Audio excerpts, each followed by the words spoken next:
Hello, everybody, and welcome to The Way with Maps. I'm your host, Maps, aka Javier, and today I'm joined by my good friend, Laura, who's a junior. You can introduce yourself.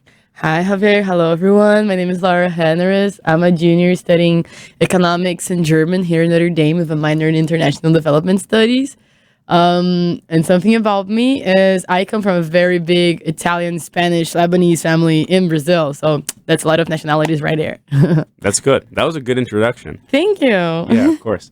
So I kind of brought Laura in because she is, and like she mentioned, a member of the Brazilian Notre Dame community, which is kind of interesting. And we took French last semester, and we're taking French this semester as well together. So exciting. And that's your fifth language. You can talk a little bit about that. Yes, it is. Oh, yeah.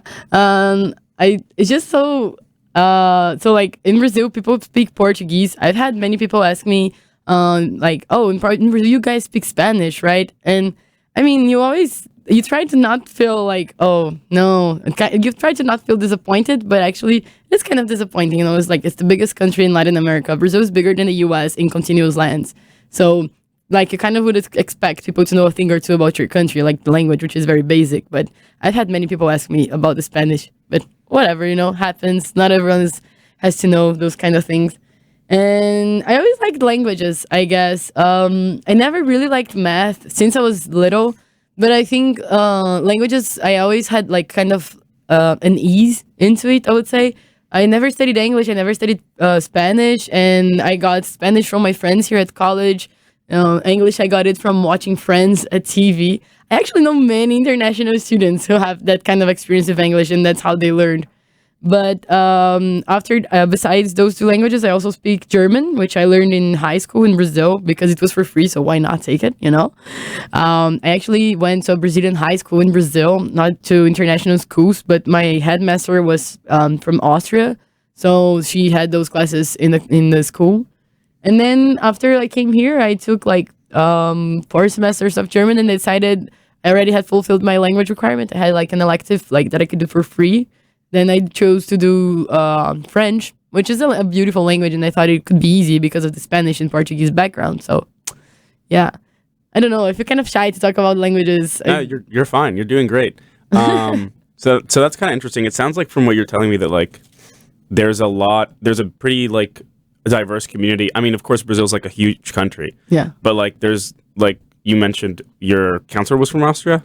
Yeah, she was. So Brazil is a very diverse country. The U.S. per se is a very diverse country too. I would say.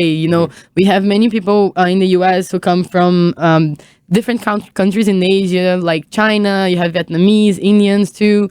You have second generations. You have people from all over the world in the U.S. Even so many Latinos. There's something called the Latino diaspora from the 1970s that brought so many people to the U.S. It's absurd. That's even a phenomenon that we studied in my development class last semester. But either way, I think Brazil is also very diverse, but in a very different way than in the U.S. Okay. Because in the U.S., you say, oh, I'm Latino American, or I'm Afro American, or, the place where your family comes from comes before the fact that you're American. Right.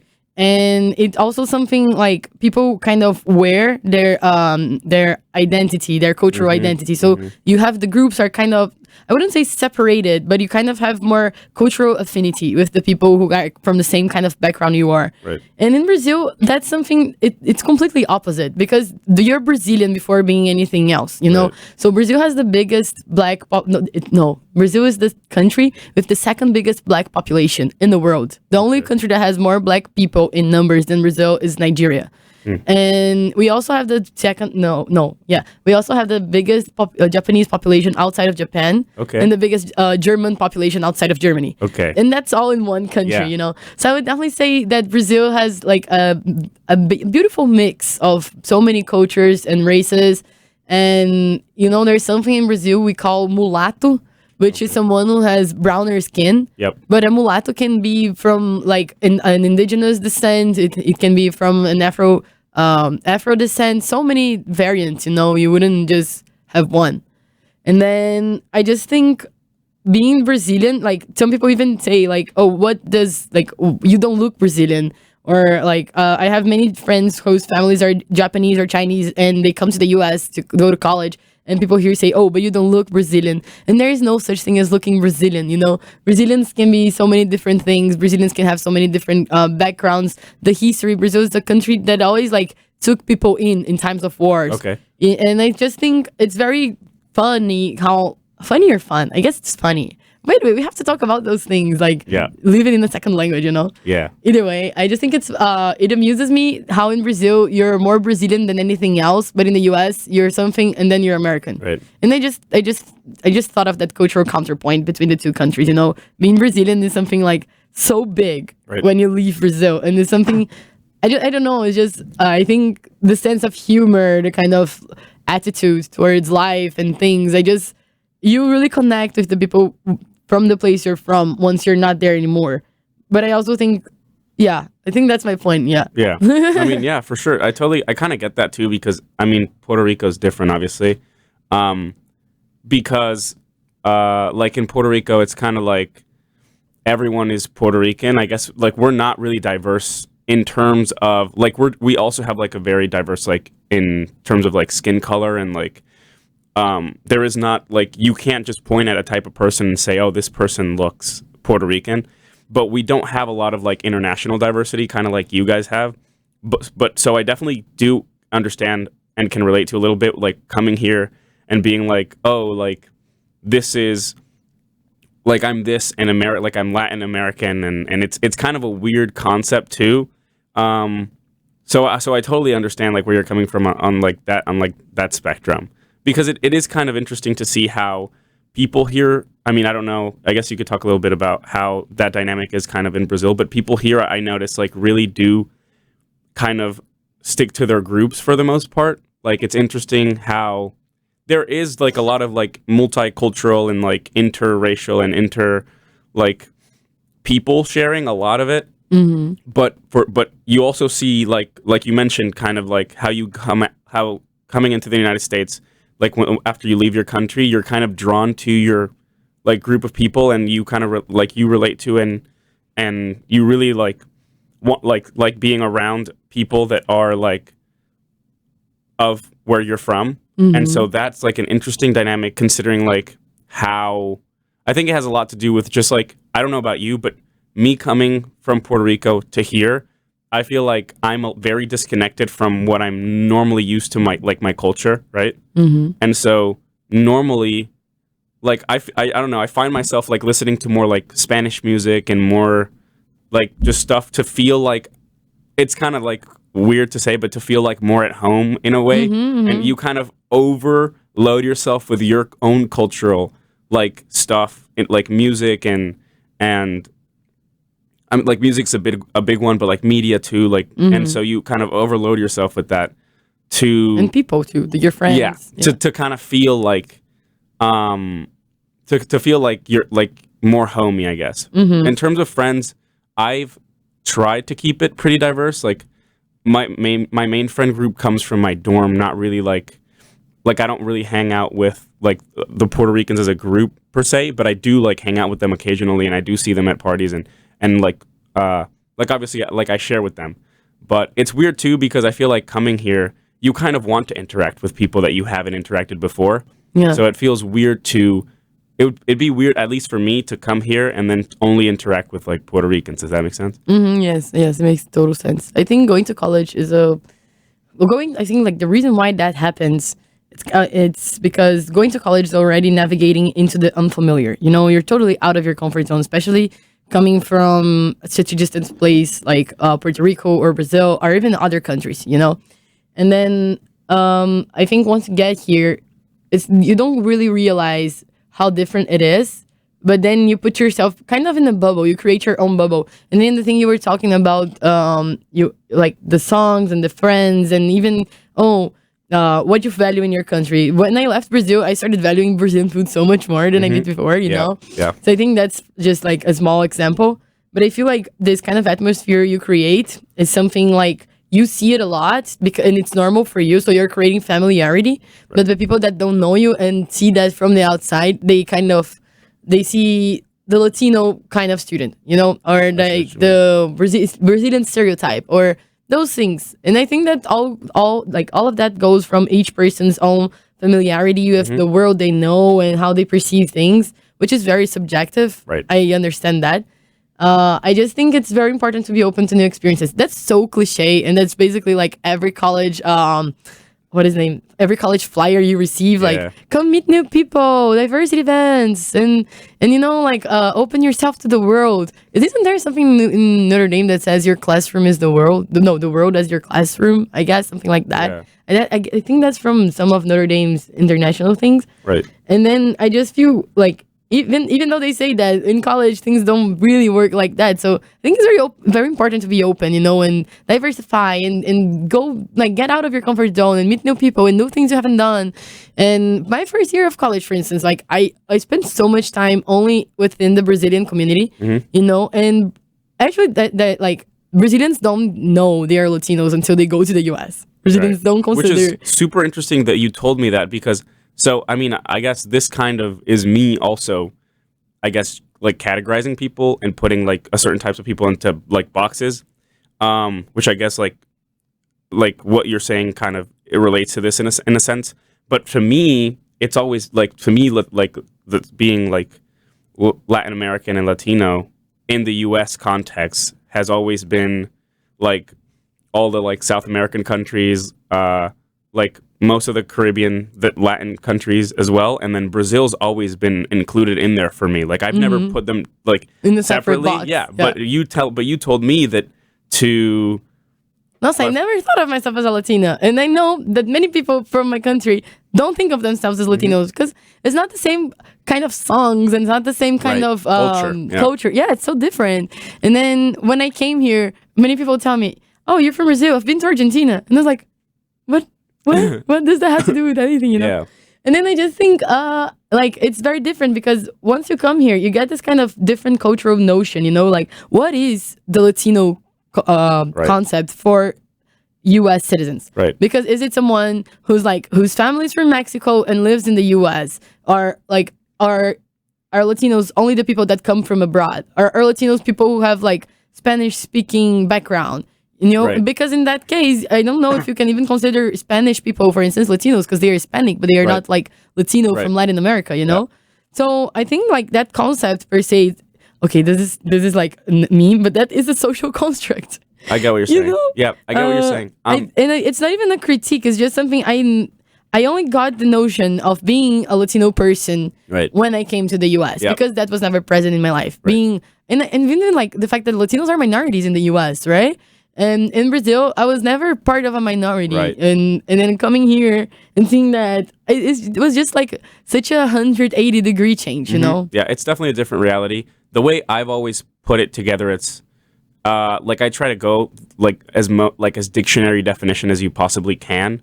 So for me, like Latin American people, let's go broader. So for me, Latin people is anyone who's of Latin descent. So French people are of Latin descent, Romanians, Italians, Portuguese people, Hispanic people, anyone that like Spanish people. Yeah, just derived people from people that speak Latin languages, Romance languages. Yeah, that's like Latin to me. Then like Latin American would be people of those descents in Latin. In America, in the Americas.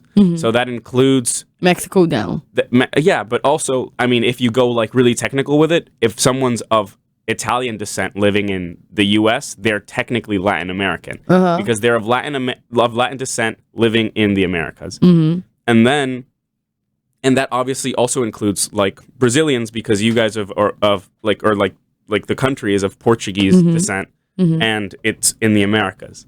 And so then you have Hispanic people that going by language. Then Hispanic people are just anyone that comes from whose like heritage involves like Spanish and speaking in Spanish in some way, and like the Spanish people. So like for example, Nano, my good friend Nano. Nano is Filipino in my eyes, and I know this is like in my eyes. Because it's like you said, it's kind of like you give it really the definition you want to, but I try to go as dictionary as possible. So the Philippines were at one point conquered by and colonized by the Spanish, the same way Puerto Rico was, the same way all these other places were. So to me, Nano is Hispanic in the sense that he has... And he has knowledge of Spanish. Like, he speaks Spanish. Well, yeah, because he lived in Argentina. Yeah, yeah. But all that aside, his heritage inherently involves Spanish speaking in some way, right? Even though he didn't know any Spanish until studied abroad in Argentina. So that's kind of how I go by it. Now, that being said, like I said, I feel like if we stick to the dictionary definitions, that's the best way to do it, because that's how everyone gets on the same page. But there is a lot of confusion within the U.S. of, well, is someone Hispanic? Is someone Latino? You could have, in my eyes, like, you're Latino, but you're not Hispanic. I'm Latino and Hispanic. You could be Hispanic and not Latino if you're from Spain. Yes. So there's a lot of like weird, but there is like this kind of, let's put all these people that are definitely like different culturally and come from different backgrounds than like your average, or you're like your stereotypical American, and those people kind of, that's where the ambiguity like resides. Yes. So do you feel like you adapted, or like you not adapted, like you adopted, like you took on the Latino name after like 3 years living in the U.S., or do you still feel like not Latino at all? Ooh, that I have never thought about that question, actually.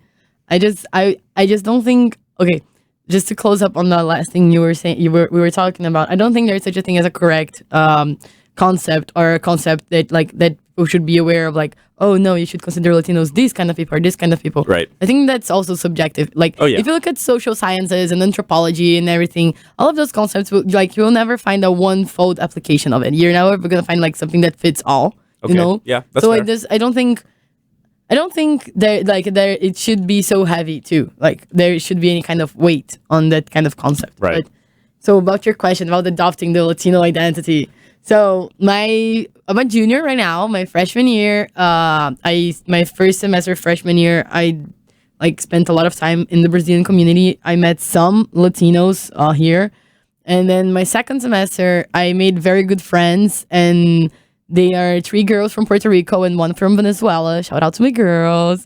And I learned Spanish with them. And I learned the Puerto Rican variant of Spanish. Oh, so, that's interesting. Yeah, that was my Spanish. So you learned, correct me if I'm wrong, you learned Spanish in Puerto Rico? I learned it here, but with my friends from Puerto Rico. Oh, so because they speak in Puerto Rican Spanish, that's the variant that you learned. Yes, exactly. Which is interesting because it's, from my understanding, it's like one of the weirdest types of Spanish you can speak, because we have like a lot of slang term. We tend to like, you guys use a lot of words from English to Spanish. And for instance, the verb jangueo. Yeah. Vamos jangar. It's like, let's hang out. And then you don't write it like hangar, like H-A-N-G-E. Yeah, we spell it with a J. Because the J is the Spanish sound of the American H. Yep. And like, I think those things are like, complicated, you know? Yeah. But they're also very easy. Like, once you're living in the U.S., learning Spanish from a country that takes a lot of expressions from it, everything makes sense, you know?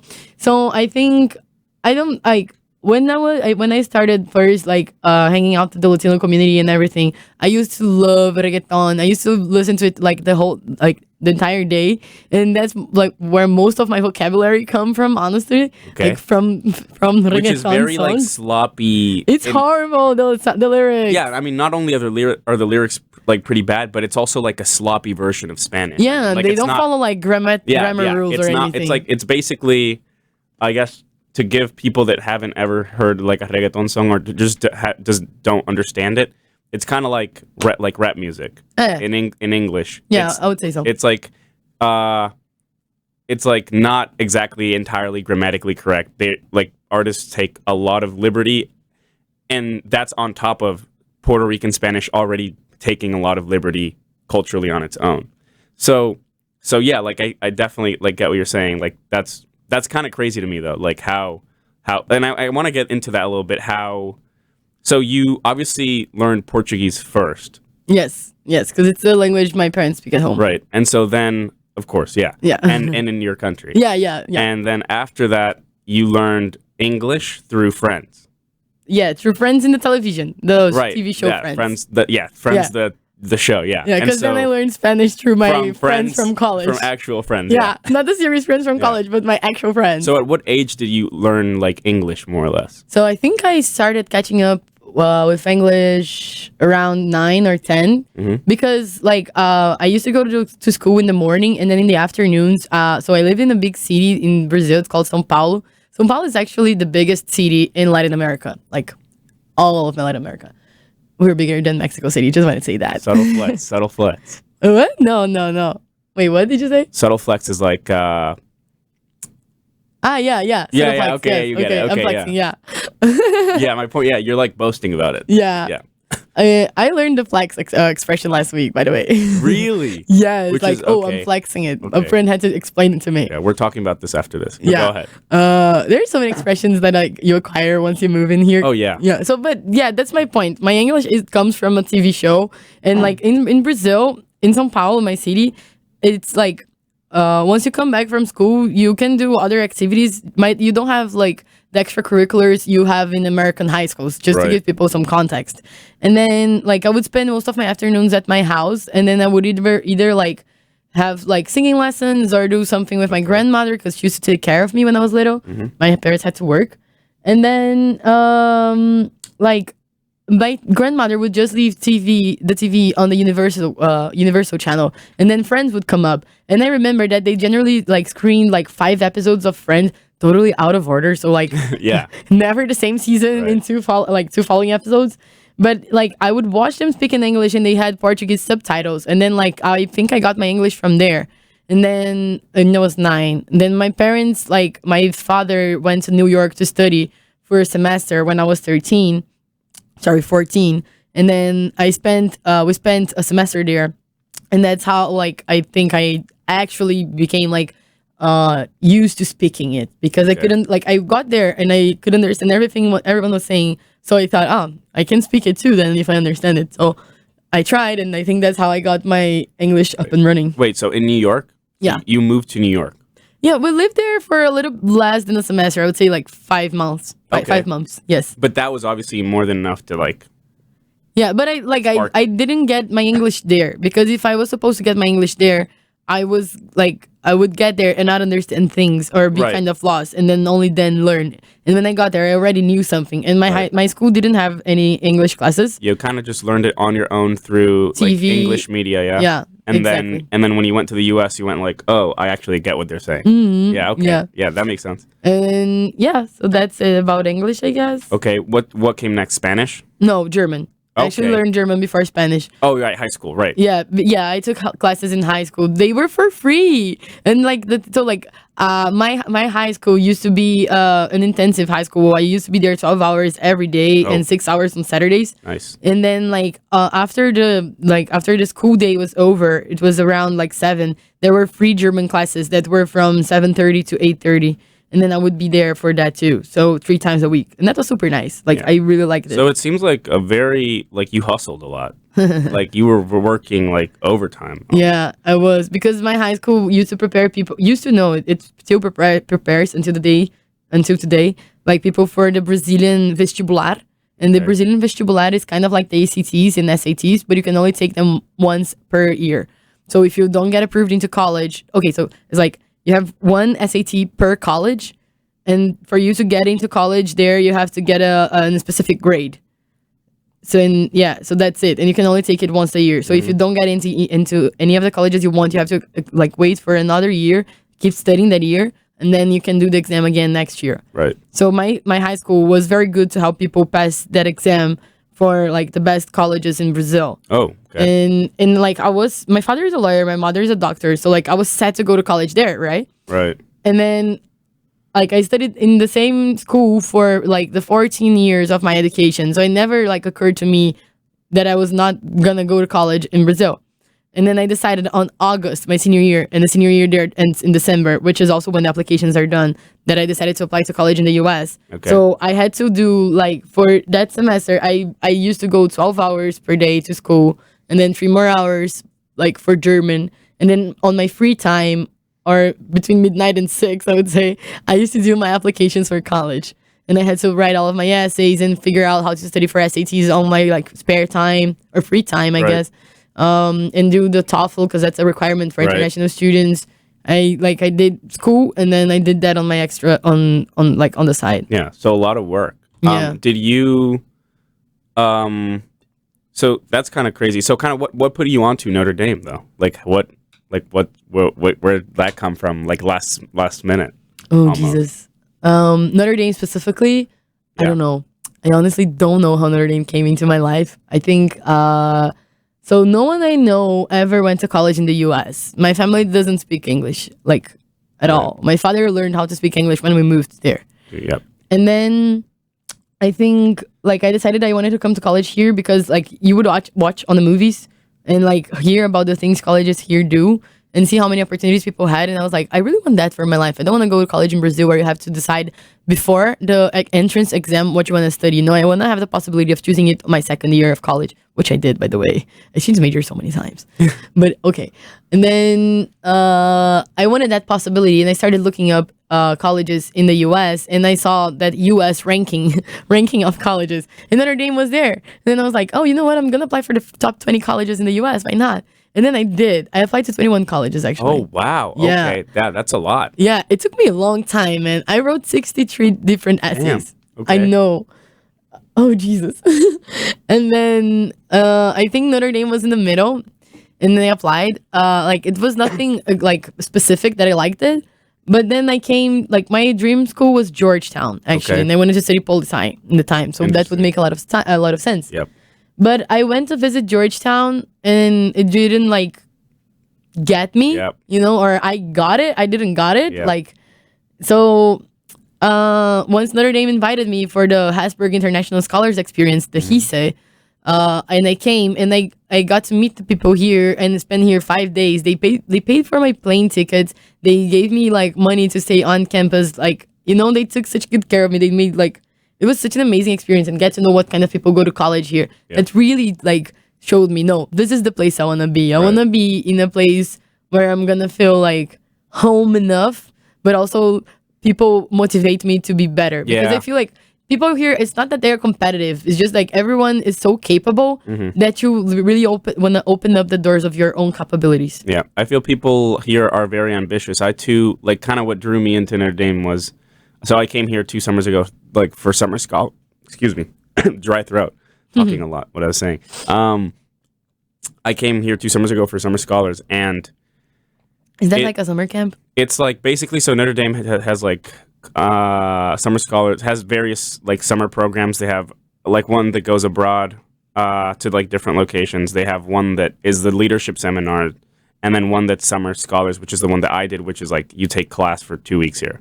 And I took an intro to political science class here with 2 of my favorite professors here, both Professor Rosado's, Sebastian and Susan Rosado, who are like married, and they taught the class together. Oh, so it was like nice. a really cool dynamic. But what really kind of like that, I mean, that contributed a lot. I loved taking class with them, and it was a really fun experience. But what contributed a lot to it too was, well, I guess they're included in this. It's like the community that is here, and the type of people that, like you said, that you find here. Particularly, what stood out to me a lot was talking to some of my RCs, my resident counselors, who. Like I had a lot of conversations with them because like they were students and that's how I learned what type of student went to school here. And it's a very ambitious person. It's a very type of person that like you're saying, you kind of draw inspiration from the people around you, and you want to be better because everyone around you is so great. Almost. Yes. I think like that's something so important in Notre Dame that like that's really a remark that I love about Notre Dame is that you're gonna meet people here that are so capable, so smart, so amazing, so like they can do so many things and they do it. You know, it's not just people that have the ability of doing something and that like they could do it. It's people who are actually doing it. You know, Yeah. The Notre Dame student. Okay, we have so many things to do for classes, so many readings. Like it's a tight schedule, I know, and everyone has to do well academically. But at the same time, people here they really engage in other things and projects and do things. You know, it's doers, and I think they don't lose heart in the process. Like there's a lot of heart involved in it. You know, like there are people you can clearly see that they are inspired, and then I think they also inspire you. Yeah. I feel inspired by many people here. Like the friends I made in college, like, oh man, amazing people. Yeah. I Yeah. love how this episode turned into an ad for Notre Dame.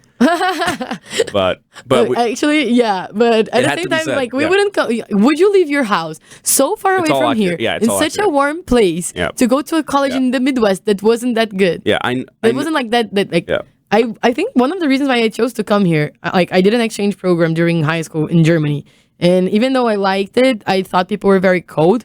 And the U.S. like has a very different culture from Brazil. People in Brazil are very warm-hearted and welcoming. And coming into Notre Dame, I didn't feel that so strong. So I think that was definitely like a key factor for me to Right. come here. Yeah, I think that like we're talking all this stuff about Notre Dame and how we love it, but it's all true. Like it's just what it is. Like the community here really is something else. And definitely like I totally get what you're saying. Like the type of person that goes, they're just it's such a nice person too. It's not just like a hard worker and an ambitious person, but they're nice people that you could sit down and have a conversation with. And that's kind of why, that's one of the reasons why I wanted to like, that inspired me to like to have this show and like put these conversations out into the world.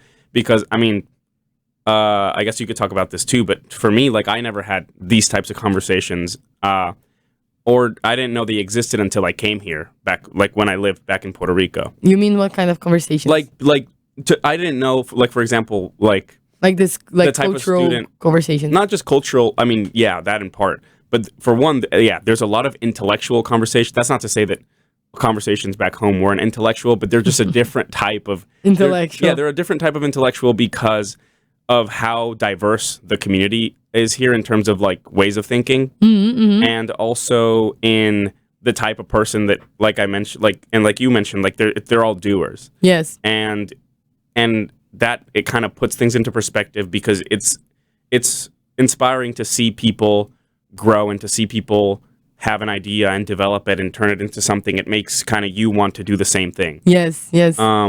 And I think it's like one other thing that I think adds to that, just like to keep on so like doing this beautiful ad for Notre Dame. Yeah. I think something I love about here is that doesn't turn into competition. Of course, You know, I don't think it's hostile or anything. Yep. I think that's like exactly the opposite. You know, Yeah. that's something. It inspires people, yes, but it also shows that they can do it. You know, Yep. I think it encourages them because. So there's something called BRASA, which is Brazilian Student Association. Right. It's actually like an international association for all students that go to undergrad abroad. And we have BRASA. Okay, it's BRASA. We have BRASA Europe and BRASA Americas, because Americas, like we include all of the Americas. And then we also have BRASA Asia. And I just think like that's something that I really see in BRASA per se, because you see there a lot of students that had like so many obstacles to get to college, and they were like the most likely people to not go to college. But you also see so many people who are like, who had the privilege of going to college, like of that being always their reality. Yeah, I'm going to college abroad, you know? And then I feel like that's the spirit of these students as well, because they are all people trying to do the things, like try to make that work. And they host, sometimes like they organize every year at least three international conferences that are organized by students who, like us, go to college, have their clubs at college, have their homework, like have to live in a dorm and share their bathroom and stuff. And they are hosting these international organizations that have like 800 students from all over the world on one place, you know? And then like you would think it's a team of like 40 people to organize those. And when you look at the team, no, it's like 8 people doing all the work, you know? And they are also very inspiring. I think that comes to show that like, as you come to college here and you feel inspired by people and it's really doers, I also feel like in this organization, people like in Brazil, things are so corrupt and work so poorly and they are so slow. And then meeting this kind of organization shows you that like there are more people like that. Yeah. Notre Dame totally has that, and that's the profile of the Notre Dame student. It's like a doer, someone who does what they want. Like people in Notre Dame have heart, so like they put put your mouth where your money is. Money where your mouth is. Yeah, put your money where your mouth is. I think they do that here. They And that's talk something. the talk and walk the walk. Yeah, talk the talk and walk the walk. Thank you. And then that's just something I see other students doing too, and I feel like I wish more people could engage in that and see that. But you know, that's really like a transformative attitude to have. Right. So this is BRASA is Brazil Student Association. Yeah, it's international. And like we have BRASA, a big one, and we have which is BRASA Global. and it takes care of all the students. Not all the students. You have to choose to become part of it. Right. And then we have some the local brazas. So we do have a braza at Notre Dame. Oh Jesus, we just opened it this semester. No, last semester actually. We're super happy to be engaging in this kind of activities. There is Braza Purdue, for instance. Like they are Purdue. Right. Yeah, Braza Purdue. Yeah. They are the biggest Braza actually in the U.S. Okay. Yeah, I think they have more than 50 students there. They also have Braza USC. There are many different Brazas. Like they generally have one per college.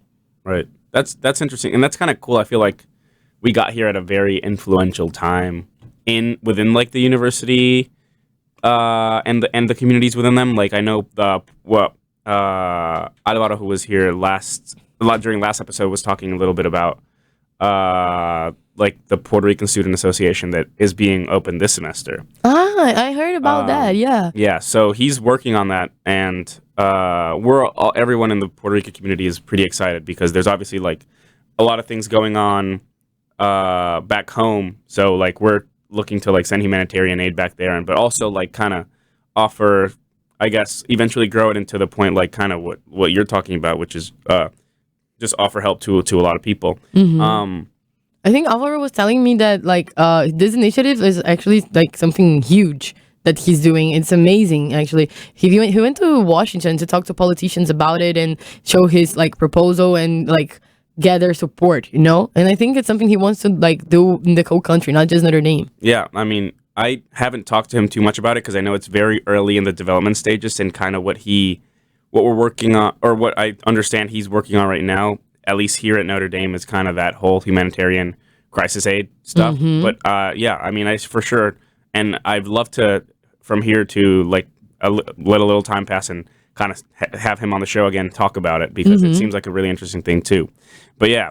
Yeah, and the Puerto Rico community here is huge. Oh, yeah, I mean, I feel like it's been growing because I don't know how big it was a couple years ago. But I mean, I know that there's always been like an avid like population of people coming here. I just don't know how big that population has been. Mm-hmm. I know that our freshman class was, I felt like decently big, and that's kind of, I guess that's kind of the inspiration behind it, is saying like, yeah, we do have a pretty big community here. We should do something with it. Yeah.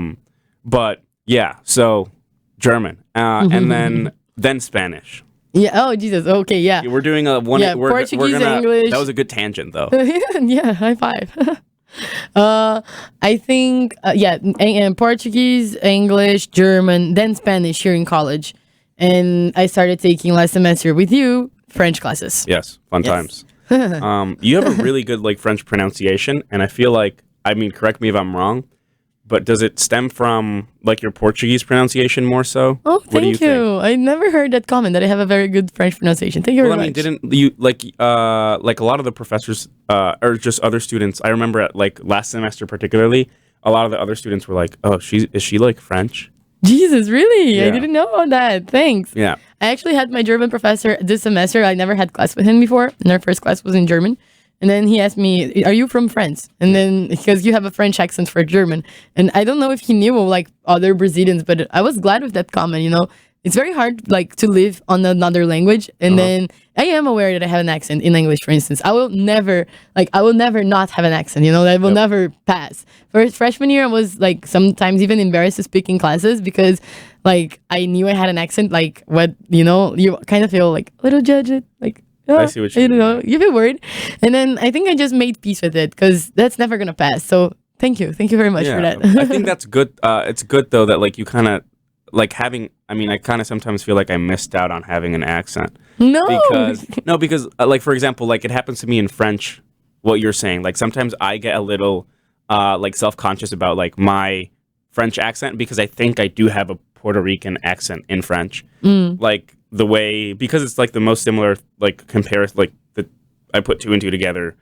I put Spanish together more with French than I do English with French. So the sounds that come out aren't exactly like English sounds. Like phonetically, they're more so like Spanish sounds. Yeah. And they're Puerto Rican Spanish sounds. For me, I think my French pronunciation comes a lot from Portuguese too. Right. Because they're like the words are so similar. even like vocabulary wise, grammatically wise, and the gender, like all the genders of the nouns in French are the same as in Portuguese, so like they all come from that. But I feel like a lot of my French pronunciation, because that was your question, right? Like, where does that accent come from? I think it comes from German, actually, because German uses a lot of sounds that French uses a lot of words. Like orange, for instance. Actually, orange in the US comes from French, because in French it's orange, and like in German it's also orange. So like it's the same word. Right. And I think it probably comes from my practice in German. But definitely Portuguese is like much closer to French. So I guess I would say it's like a mix of the two. Right. Yeah. I feel like you kind of have it. It's kind of ideal almost because you covered like if you put it on a map like Europe, you almost covered every language around like France. Mm-hmm. You have like Spain, Germany, and the UK. Uh-huh. And then like France is right in the middle. So it's I'm missing almost, on Italian. yeah, Yes. yeah. But I feel like if you have Portuguese and Spanish, you could pick up Italian like that, you know? I hope so. Like I can. It's the plan. Like after I finish the semester in Yeah. French, I want to take either Japanese or Dutch next semester, Mm-hmm. and Italian eventually. Yeah. I mean, the same way you learned Spanish, I feel like it would be a lot easier for me to learn Portuguese or like Italian because like those three I feel like are particularly super similar. Mm-hmm. And also like coming from Spanish, like I hear many people compare and say like Portuguese is as close to Spanish as Dutch is to Deutsch. Right. Deutsch is German, sorry. As Dutch is to German. And then I think like it's so easy to catch on that language. Like if you did a 2-month class of Portuguese, I'm sure you could be speaking it like normally, you know? There's even a class here in Notre Dame with the Portuguese department. Shout out to the Portuguese department, Professor Bahia, such a darling. I love the Portuguese department again here. We also have like every year we have a Fulbright student. This year his name is Dave. He's amazing. I really like him. They are amazing professors. And the Portuguese department here has a class called Portuguese for Spanish students, Spanish speakers. And like they generally have like the classes are generally big. I think like for language classes they have generally like 15 people every semester, and the people who like everyone I know that spoke Spanish and took that class can speak like good like decent Portuguese, you know. Yeah. I mean, I hope to do something similar to kind of what you did. If I could knock out French by junior year, I'll take on another language because I feel like that's you kind of want to keep throwing more, like, you know what I'm saying? Yeah, I mean learning languages is good for your brain, you know. And it's also just like a good practical skill. Yeah. Like it opens up like a lot of doors. Yes, and there's so much you can read. Like I never like I really like literature, and I really like being able to read the things in their original languages, because even though like you can honestly get the content from like you can read Nietzsche if you want, right? You can read Nietzsche in English, it's gonna make sense. But if you read it in German, you're gonna understand like how genius the guy was. Because when I was abroad in Germany and like I took a German philosophy class, and like I would read the philosophers in German, and you understand how much deeper and well elaborated the concepts are because they use their own language to do that. They are doing that in the language they are fluent in, and like they even like the choice of words, the way like the sentences are constructed, it allows for such a richer experience, you know. And I really want to get to that level with French, you know. Just I love languages, man. I just really like languages and literature. Yeah. And I don't know why I'm studying economics, but here am I studying economics. Yeah, I mean, I feel like it opens up kind of like another part of your brain to like understand the cultural and the like you kind of like you said, it's one thing to like read something or like even like hear or understand something in like a translated version, but when you read the original piece you kind of get you're like, I mean, with like all languages have their own like intrinsic words and kind of expressions and mannerisms. We've had like a few of them just here that we've thrown out during like having social interactions. Where you say things in a certain way or you have certain expressions to express certain things. And I feel like when you have that or the original of that, that's kind of like, it's the way you're supposed to almost. And it's how you can get the most information and context out of what you're reading or studying or whatever. Yeah, I think it's a closer experience to it. Like you were mentioning like the many reasons and expressions of a language. like in even like for instance, I live in the US for 3 years now, and even now there's two expressions I'm learning. Like this last week I learned the expression I have some tea to spill. Like spill the tea. Never heard that before. Yeah. And it's like I have some like hot gossip to tell, I guess. That's what I understood from the expression. So like what was the other one we were talking about here now? Talk the talk, walk the walk. Yeah, those things, it's like it's things you get once like you're really like well acquainted with the language. Yeah. That's interesting. I feel like for me, I have a lot of that because a lot of my English stems from like English media, and I consumed a lot of it, and I kind of immersed myself in it to the point where like even at school I would consistently speak in English and surround myself with that culture, and that's kind of why I have like a lot of like knowledge on like expressions and manner, like not mannerisms, but like just I don't know, ways to say things and all the weird stuff that the language. I know what you mean. I'm sure like there are expressions too in Spanish that you cannot let go of. Like they just come out. Yeah. Like for me, when I'm talking to people and they tell something that I think it's amazing, I always say "nossa" in the middle of the expression. So I had many friends ask me, what does "nossa" means? And I think everyone that knows me knows what "nossa" means, because "nossa" it's an interjection of surprise or like emotion of any way. So like "nossa" comes from "Our Holy Lady," which is "Nossa Senhora," like or not is "nossa," and then instead of saying all the time "Our Holy Lady," "Our Holy Lady," you say "Nossa Senhoras," and it just becomes "nossa."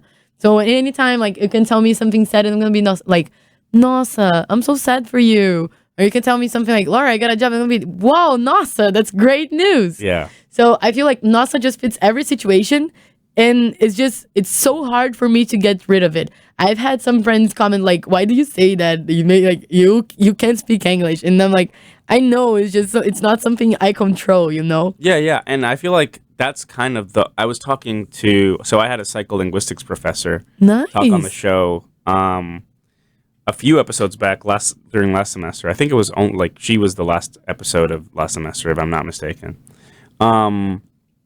And so we were talking like about kind of how like this type of stuff too, like about I feel like it'd be cool for like you'd love that episode A, and B, you should meet her because she'd be really interested in you because she's doing that's what her field is, kind of like the study of language.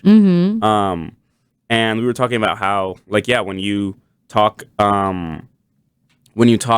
more than one language, you kind of start putting pieces together in the most practical way. And I feel like in my opinion, the most efficient way of communication is if you know every language and then you just nitpick from your brain what's most efficient. And you have like this, almost like this universal language. Now, obviously that's impossible, but like there are certainly some languages, and you would know, there are some languages that are better at expressing some things than others. And there are some like words that fit better than others, and that has a lot to do with cultural context too. Like, I mean, but I think that's so like for the people who learn the languages, it's so amazing that you have the option of doing that.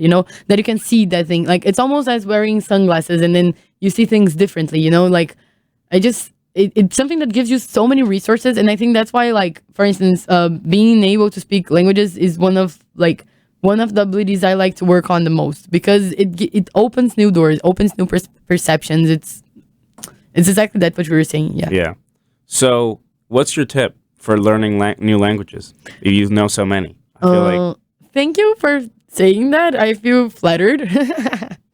Of course. But I guess something that I learned when I was 15 that has been like of great help for me is if you're going into your second language, like try to think in that language. That's amazing, because like then you're gonna have like I hated looking up in the dictionary thing, so I like instead of saying like I'll get this, if I didn't know the verb get, I was gonna say like I'll like go there to have this, because generally you learn have before you learn get. Right. So you try to like adapt the vocab in your head, and then you get very used to it. Like, and honestly, nowadays follow memes from a page in that language, because you're gonna be seeing things, and memes stick, so you're gonna acquire a lot of vocab, And I think that's for your second language. But if you're going into a third language and you have that option, learn the third language in your second language, because like for instance, I'm learning French right now. Like all of the German I learned, I used to take my notes in English, and I used to take to like when you're gonna write down vocab, I wouldn't write the part like I would write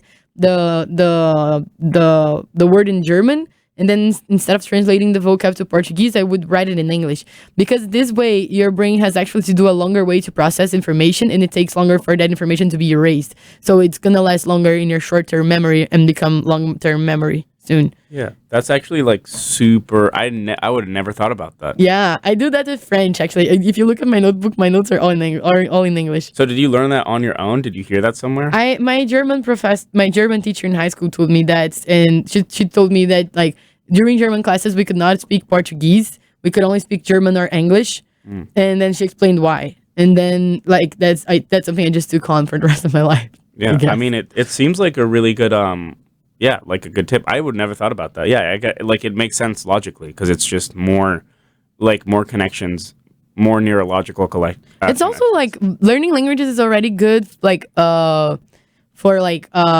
brain exercise. Like there's something that says like if you have the possibility of having Alzheimer's, learning languages is something that can delay the development of that condition. And I feel like that even contributes more. Yeah. There are also studies that says that learning German specifically like delays the development of Alzheimer's. Yeah. Well, I believe probably because it's such a complex language. I guess that there are harder languages than German, like Chinese, for instance. Yeah. Not Chinese, Mandarin. Mandarin, yeah. Yeah. I think that like I would really like to actually learn a language that has a different alphabet. Yeah. Than the one we use. Arabic to me is pretty interesting. Did you take any Arabic classes? No, I have not. But it's interesting to me because it's it like obviously Spain was at one point like controlled by like Arabic like people live, a lot of Arabic people lived in like Spain. And there's a lot of Arabic influences in like Spanish language, the same way that like I guess they would be probably more prevalent in like Spanish. By that I mean like Spanish from Spain, than like Spanish in Puerto Rico. You know how like we have a lot of like English integrated in it. Then I feel like that would probably be more prevalent in the original, like the most pure form of the language, I guess. And I feel like I don't know, it's just interesting to me. Like you mentioned, it's also like a very different like alphabet and like like writing and all that stuff. And it's beautiful. Like I think it's when you see things written in Arabic, I think it's like so beautiful. Yeah, it's very pretty. There is that just so like. Did you know, it's a fun fact actually? All words that start with al in Spanish languages or even Portuguese, because some of them like go to Portuguese, they come from Arabic descent. Wow. So like almohada, that's because al is like a Arabic prefix for de. Right. And then that's all. By the way, people, almohada means pillow. Yes, thank you. Yeah, sorry about that. No, you're good. It's kind of crazy too. Like when I'm doing this show, it's like it's interesting for me because I have to think about like who's listening, and it's also like it's like Notre Dame students, like mostly my friends, and then like people. Mostly my friends. Yeah. I mean, it is what it is. It's a small show for now, but also like people back home. So especially when I'm having like guests over that speak Spanish or other languages, like especially for like I've had 2 episodes talking about like Puerto Rico and Puerto Rican politics, and for those it's like I kind of have to keep people culturally in like make sure that they understand the context, but also like both here. I mean, I got to make sure that people back home understand the Notre Dame and the U.S. context, and that people in Notre Dame understand back home like the context. You gotta kind of adapt your dialogue and contextualization of conversations so that both like can understand it. Right. So out of the languages that you know, which one would you say is like your favorite? French. Yeah? Yeah, also, yes. And you're not just saying that because that's the newest one? No, I'm not. I actually don't like German. Even like I've been studying German now for 8 years. Yeah. I lived in Germany twice, and now French is still my favorite language. I think it's beautiful. I think I love French philosophy. I love French movies. I love French song. Whether it's new or old, I have like a huge Spotify playlist for French songs. Yeah. I love that. But I think honestly, first Portuguese, of course. But I don't even consider that an option, Right. But I think out of all my other languages, I think French. I think it's just beautiful. Yeah. Yes. Also, I wanted to say something. There is a club in Notre Dame now that's called Business in Brazil. Okay, yeah, talk about it. Yeah, I'll talk about it. Yeah, Thank you go very ahead. much. Go ahead. Business in Brazil is a club that me and my friend Audrey founded. We founded it last semester, and so my sophomore year in college, I was very frustrated because I wanted to apply to job positions in the U.S.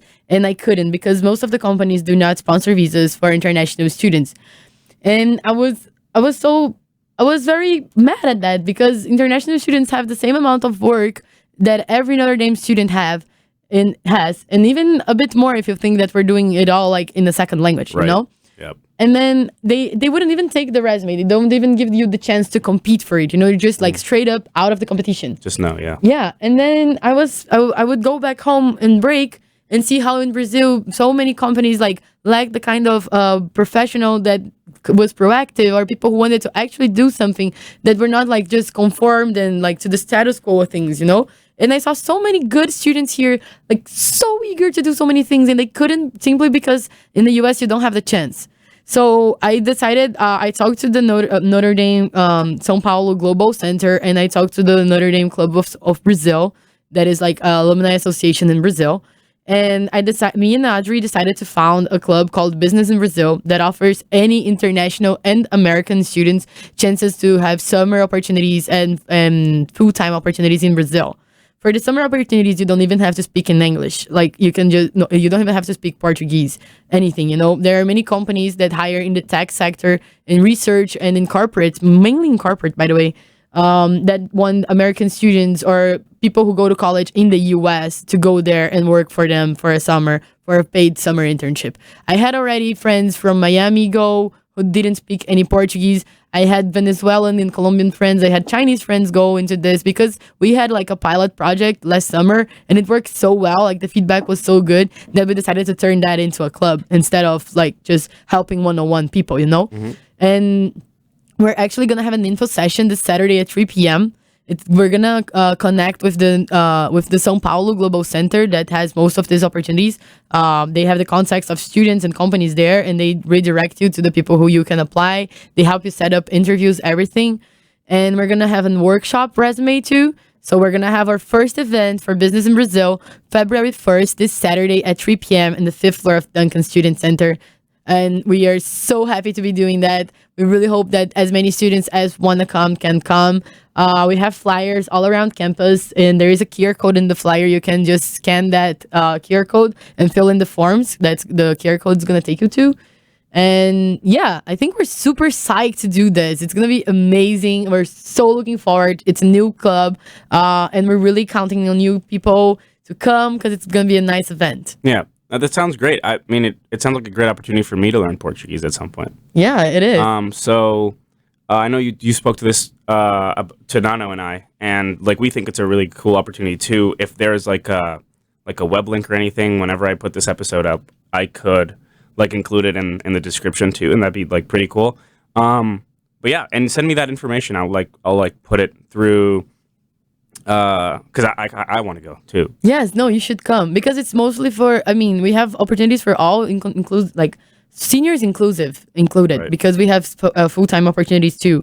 But it's mostly for sophomores and freshmen Right. who want to have a summer, who want to have like work in summer, and it's actual work. You know, it's work where you're gonna have to actually like real world experience, real responsibilities.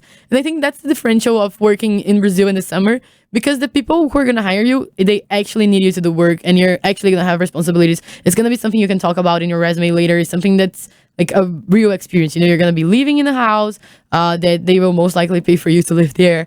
And you're going to be getting the subway to go to the job. And you're going to have a job and you're going to have contact. And also, like, you got to bear in mind that since they need you and they need those kind of specialized workers that as we in Notre Dame already are, like you will have probably higher positions than you could have in the US. Right. That's why like this is open to all Notre Dame students from all majors and don't need to speak Portuguese. The meeting is going to be entirely in English. And also if you don't even want to come to the meeting but you want to be in the mailing list, you can just scan the QR code and just sign up for the mailing list. Well, there it is. We're coming down to the last 30 seconds of the show. It did not feel like an hour, did it? No, it was completely passed by so quickly. Yeah. So just to reiterate, guys, show up to that event. It's going to be like super cool. It's like another great opportunity. February 1st on 3 p.m., 5th floor of Lincoln Student Center. There it is. Now coming down to the last 15 seconds, this is where I do my outro, but I still can't perfect it. I always like either say it too fast, like too close to the timer, or too slow. But anyways, this has been The Way with Maps. Thank you guys for joining me and Laura today. We'll see you next time.